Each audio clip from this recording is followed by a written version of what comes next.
दोस्तों सबसे पहले आप इस हेडलाइन पर नजर डालिए। माइक्रोसॉफ्ट जो दुनिया भर में अपने विंडोज ओएस के लिए जानी जाती है, वो एप्पल को पीछे करके आज दुनिया की सबसे वैल्यूएबल कंपनी बन चुकी है। माइक्रोसॉफ्ट की मार्केट कैपिटलाइजेशन $2.887 ट्रिलियन हो चुकी है, जो इतनी ज्यादा है कि अगर माइक्रोसॉफ्ट एक देश होता तो वो दुनिया की 7वीं सबसे बड़ी इकॉनमी होता। पर दिलचस्प बात यह है कि मार्केट कैपिटलाइजेशन के मामले में माइक्रोसॉफ्ट जिस एप्पल को पीछे करने में लगा हुआ है, वही एप्पल माइक्रोसॉफ्ट के विंडोज ओएस को खत्म करता नजर आ रहा है। साल 2009 में जो माइक्रोसॉफ्ट पीसी ओएस मार्केट में 95% शेयर रखता था, वो आज 62% पर आ चुका है। वहीं एप्पल जिसका 15 साल पहले कुछ भी नहीं था, उसका मैक ओएस आज 20% मार्केट को कैप्चर कर चुका है। लेकिन अब सवाल उठता है कि माइक्रोसॉफ्ट आखिर चूक कहाँ रहा है? एप्पल की वो कौन सी स्ट्रेटजी है जो माइक्रोसॉफ्ट के गले का फंदा बन चुकी है? और क्या आने वाले समय में माइक्रोसॉफ्ट विंडोज का अंत होने वाला है? आइए डिटेल में जानने की कोशिश करते हैं। दोस्तों हमारी कहानी शुरू होती है 27 जनवरी 2010 से, जब स्टीव जॉब्स अपने पहले आईपैड को लॉन्च करते हैं। ये मैजिकल डिवाइस जहां दुनिया भर में तहलका मचा रहा था, वहीं माइक्रोसॉफ्ट के ऑफिस में बैठे कई सीनियर लीडर्स इस पर यकीन नहीं कर पा रहे थे। स्टीवन सिनॉप्स्की, जो उस समय माइक्रोसॉफ्ट के विंडोज डिवीजन के प्रेसिडेंट हुआ करते थे, उन्होंने एक ब्लॉग में खुलासा किया था कि माइक्रोसॉफ्ट आईपैड जैसे डिवाइस का लॉन्च कभी एक्सपेक्ट किया ही नहीं था। उन्हें लगता था कि एप्पल कोई Mac OS based tablet launch करने की प्लानिंग में है, जो डिजिटल स्टाइलस पर चलेगा और जिसकी कीमत $1000 से ज्यादा होने वाली है। पर स्टीव जॉब्स ने इसे सिर्फ $499 में लॉन्च कर दिया। साथ ही एप्पल ने इसमें 10 घंटों तक की बैटरी लाइफ और 3G कनेक्टिविटी भी प्रॉमिस की, जो उस समय ये इम्पॉसिबल फीचर्स माने जाते थे। और यही कारण है कि आईपैड ने माइक्रोसॉफ्ट के साथ साथ विंडोज नेटबुक को खरीदने वाले 4 करोड़ लोगों को हैरान कर दिया था। लेकिन क्या आपको पता है कि माइक्रोसॉफ्ट के लिए ये इतनी शॉकिंग बात क्यों थी? दरअसल दोस्तों ये वो दौर था जब माइक्रोसॉफ्ट का विंडोज ओएस अपने पीक पर था और उनके प्रॉफिट्स 70% तक हुआ करते थे। विंडोज का हर एक नया प्रोडक्ट उन्हें बहुत ज्यादा पैसे कमा कर दे रहा था। जैसे 22 अक्टूबर 2009 को विंडोज 7 के लॉन्च के बाद अगर हम 2010 के विंडोज के रेवेन्यू पर नजर डालें तो ये $18 बिलियन से भी ज्यादा का था, जिस पर विंडोज को $12.9 बिलियन की ऑपरेटिंग इनकम हुई थी। माइक्रोसॉफ्ट जितना पैसा सिर्फ विंडोज ओएस से कमा रही थी, उतना तो एप्पल अपने सभी प्रोडक्ट्स को मिलाकर भी नहीं कमा पा रही थी। पर दोस्तों माइक्रोसॉफ्ट को ये भनक लग चुकी थी कि आने वाले समय में पीसी मार्केट के साथ उनका भी सफाया हो सकता है। इसका रीजन ये था कि पीसी पर चलने वाली ज्यादातर एप्लीकेशंस जो पहले विंडोज के ओएस पर डिजाइन की जा रही थी, अब उन्हें डायरेक्ट वेब से ही एक्सेसिबल बनाया जाने लगा था। एग्जाम्पल के लिए अगर आप एक पीसी यूजर हो तो यूट्यूब, व्हाट्सएप और जीमेल जैसी सर्विसेज को यूज करने के लिए आप इनके विंडोज एप्लीकेशंस तो इंस्टॉल नहीं करते होंगे, बल्कि आप डायरेक्टली इन्हें क्रोम टैब से ही एक्सेस करते होंगे।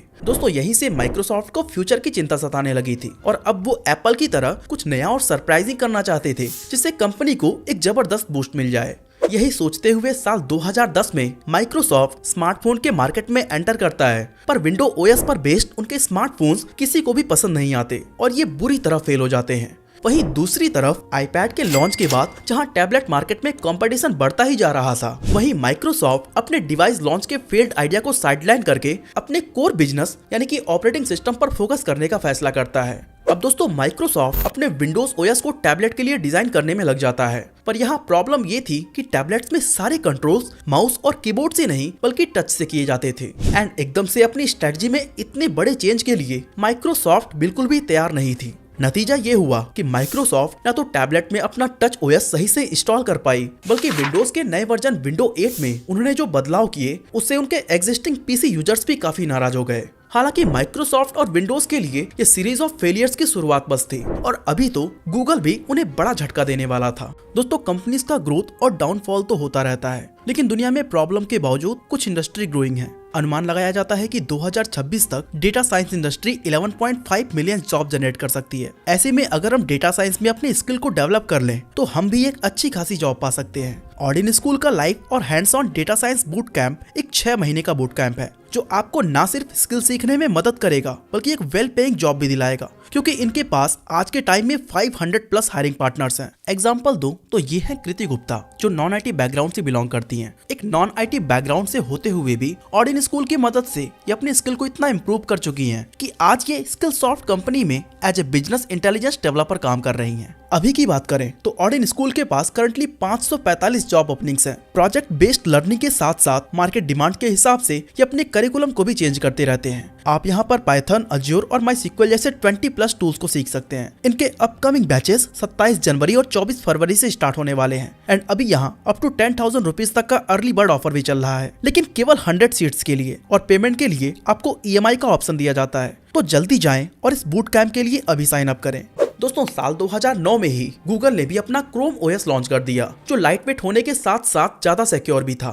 इन फीचर्स को देखते हुए एंटरप्राइजेस और एजुकेशनल कंज्यूमर्स के बीच क्रोम OS तेजी से पॉपुलर होने लगा। अब माइक्रोसॉफ्ट, जिसने कभी सिक्योरिटी पर इतना ज्यादा ध्यान दिया ही नहीं था, उसे कैसे भी करके इसका तोड़ निकालना ही था। अब क्रोम OS को काउंटर करने के लिए माइक्रोसॉफ्ट विंडोज 10S नाम का ऑपरेटिंग सिस्टम लॉन्च करती है, जिसमें सिक्योरिटी के काफी एडवांस्ड फीचर्स डाले गए थे। बट इस ऑपरेटिंग सिस्टम में माइक्रोसॉफ्ट के वेरिफिकेशन के बिना कोई भी एप्लीकेशन इंस्टॉल नहीं की जा सकती थी, जो सिक्योरिटी के नजरिए से तो काफी अच्छा कदम था, पर यूजर्स को ये कुछ खास पसंद नहीं आ रहा था। अब इसे हम अपने खुद के एग्जाम्पल से समझें तो आज भी हम PC यूज करते समय ज्यादातर एप्लीकेशन डायरेक्ट गूगल से ही इंस्टॉल करते हैं, और विंडोज के ऐप स्टोर को तो शायद ही कोई खोलता होगा। माइक्रोसॉफ्ट से यहाँ दूसरी बड़ी चूक ये हुई कि उन्होंने क्रोम OS की टारगेटेड ऑडियंस को पूरी तरह समझा ही नहीं। दरअसल क्रोम OS ज्यादातर लो एंड और सस्ते डिवाइसेस में इंस्टॉल किया जाता था, इसीलिए इसे लाइट वेट डिजाइन किया गया था, जिससे ये कमजोर प्रोसेसर से भी हाई स्पीड परफॉर्मेंस निकाल सके। पर माइक्रोसॉफ्ट विंडोज का पूरा ध्यान सिर्फ क्रोम OS की सिक्योरिटी को डिफीट करना था। विंडोज का ऑपरेटिंग सिस्टम 10S इतना हैवी था कि लो एंड डिवाइसेस में वो कभी ठीक से परफॉर्म कर ही नहीं पाया। अब अगर आप ऐसा सोच रहे हो कि इसके बाद शायद माइक्रोसॉफ्ट को होश आ गया होगा, तो ऐसा कुछ भी नहीं है। माइक्रोसॉफ्ट अब एक बिल्कुल नई ही फील्ड में घुस जाती है। अप्रैल 2012 में जब ऑक्यूलस ने वर्चुअल रियलिटी डिवाइस यानी VR को लॉन्च किया, तो माइक्रोसॉफ्ट को मिक्स्ड रियलिटी का फ्यूचर बहुत ज्यादा ब्राइट नजर आया। अब ये बात तो बिल्कुल ही सच है कि आने वाले समय में वर्चुअल रियलिटी और ऑगमेंटेड रियलिटी हमारी जिंदगी का एक अहम हिस्सा बनने वाली है। पर माइक्रोसॉफ्ट इस टेक्नोलॉजी में इनोवेशन करने की बजाय मिक्स्ड रियलिटी को विंडोज OS के साथ इंटीग्रेट करने में जुट जाता है। वो विंडोज 8 का सक्सेसर विंडोज 10 के हर फीचर को 3D बनाना चाहता था, और उनका एम अपने यूजर्स को ऐसा एक्सपीरियंस देना था जैसा किसी ने सोचा भी ना हो। माइक्रोसॉफ्ट इसके लिए होलोलेंस नाम का डिवाइस भी लॉन्च करता है, जो विंडोज मिक्स्ड रियलिटी प्रोग्राम पर काम करता था, पर इसकी प्राइस करीब $3500 की थी, जो कि एक नॉर्मल विंडो यूजर्स की पहुंच से कोसों दूर थी।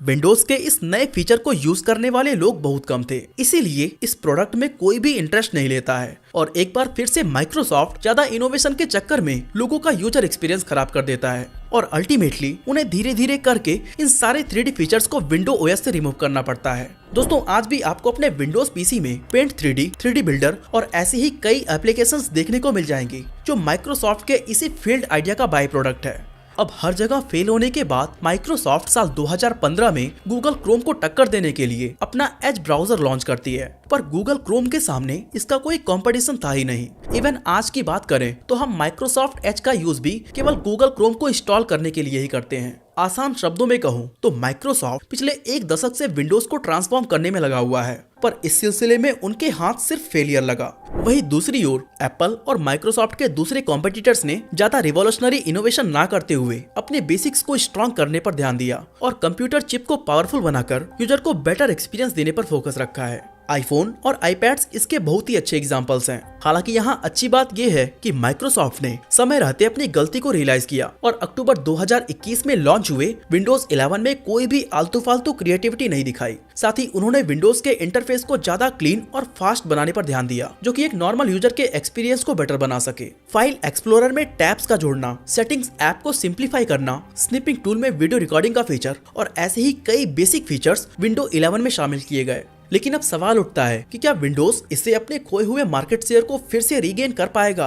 दोस्तों, इसका सिंपल सा जवाब है बिल्कुल नहीं। माइक्रोसॉफ्ट के विंडोज की सीधी टक्कर इस समय एप्पल से है, जिसे बीट करना बिल्कुल भी आसान काम नहीं है। साल 2020 में एप्पल ने अपने डिवाइसेस में M सीरीज के चिप्स को इंट्रोड्यूस किया, जिसे उन्होंने खुद ही डिजाइन किया था। इसने एप्पल के कंप्यूटर्स को एक्स्ट्रा पावरफुल और फास्ट बनाया, जिसने मैकओएस की परफॉर्मेंस को नेक्स्ट लेवल पर पहुंचा दिया। दोस्तों, बात करें अमेरिका के PC OS मार्केट की, तो एप्पल का शेयर यहाँ 30% से भी ज्यादा हो चुका है। वहीं विंडोज का ग्राफ 60% से नीचे आ चुका है। अब आप सोच रहे होंगे कि अगर एप्पल अपनी चिप्स को बेटर करके मार्केट शेयर कैप्चर कर सकता है, तो दुनिया की सबसे वैल्यूएबल कंपनी माइक्रोसॉफ्ट ऐसा क्यों नहीं कर सकती? दोस्तों इसके पीछे का मेन रीजन ये है कि एप्पल का मैक ओएस सिर्फ एप्पल के डिवाइसेस में ही काम करता है, और क्योंकि हार्डवेयर भी एप्पल का है, ओएस भी एप्पल का है और सारे एप्लीकेशंस भी एप्पल के ही हैं, इसलिए वो इसे बेटर तरीके से ऑप्टिमाइज कर पाता है। वहीं माइक्रोसॉफ्ट ना तो पीसी या लैपटॉप बनाता और चिप मैन्युफैक्चरिंग के लिए भी ये पूरी तरह से इंटेल और एएमडी जैसी कंपनीज पर निर्भर है, इसलिए इनके लिए हार्डवेयर और सॉफ्टवेयर को एप्पल की तरह ऑप्टिमाइज करना थोड़ा सा मुश्किल है। पर हाल ही के एक इवेंट ने विंडोज के लिए उम्मीद की एक नई किरण जगा दी है। दरअसल अक्टूबर 2023 में क्वालकॉम ने स्नैपड्रैगन एक्स इलाइट नाम का एक इंटीग्रेटेड चिप लॉन्च किया है, जो आर्टिफिशियल इंटेलिजेंस के लिए गेम चेंजर साबित हो सकता है। क्वालकॉम ने ये दावा किया है कि विंडोज ओएस फिलहाल जिस x86 प्रोसेसर के लिए ऑप्टिमाइज्ड है, उसके कंपैरिजन में स्नैपड्रैगन एक्स इलाइट कई गुना बेटर परफॉर्मेंस प्रोवाइड कर सकता है। हालांकि ये दावे कितने सच हैं और क्या माइक्रोसॉफ्ट सच में क्वालकॉम की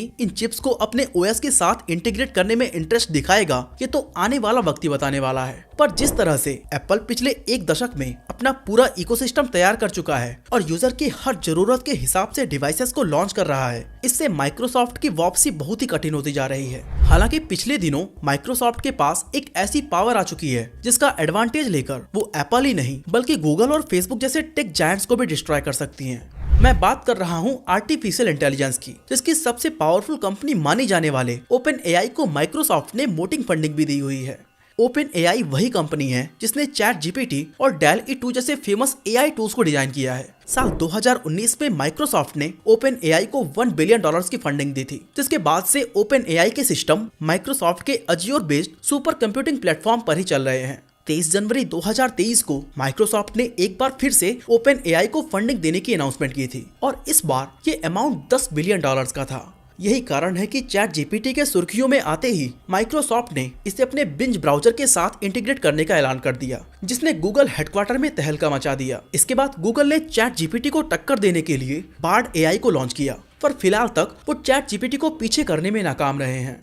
दोस्तों माइक्रोसॉफ्ट को चैट जीपीटी और उसको बनाने वाले सैम अल्टमैन पर इतना विश्वास है कि 17 नवंबर 2023 को जब ओपन एआई में कुछ कॉन्फ्लिक्ट के चलते सैम अल्टमैन को बाहर का रास्ता दिखाया गया, तब सिर्फ 3 दिन के बाद 20 नवंबर 2023 को ही माइक्रोसॉफ्ट के सीईओ सत्या नडेला ने सैम अल्टमैन को माइक्रोसॉफ्ट ज्वाइन करने का ऑफर दे डाला। हालांकि कुछ नेगोशिएशंस के बाद सैम अल्टमैन ओपन एआई में वापस लौट गए, पर आर्टिफिशियल इंटेलिजेंस को अपने प्लेटफॉर्म के साथ इंटीग्रेट करना विंडोज के लिए फायदे का सौदा साबित होता है या फिर एक और फेल्ड इनोवेशन, ये तो आने वाला वक्त ही बताएगा।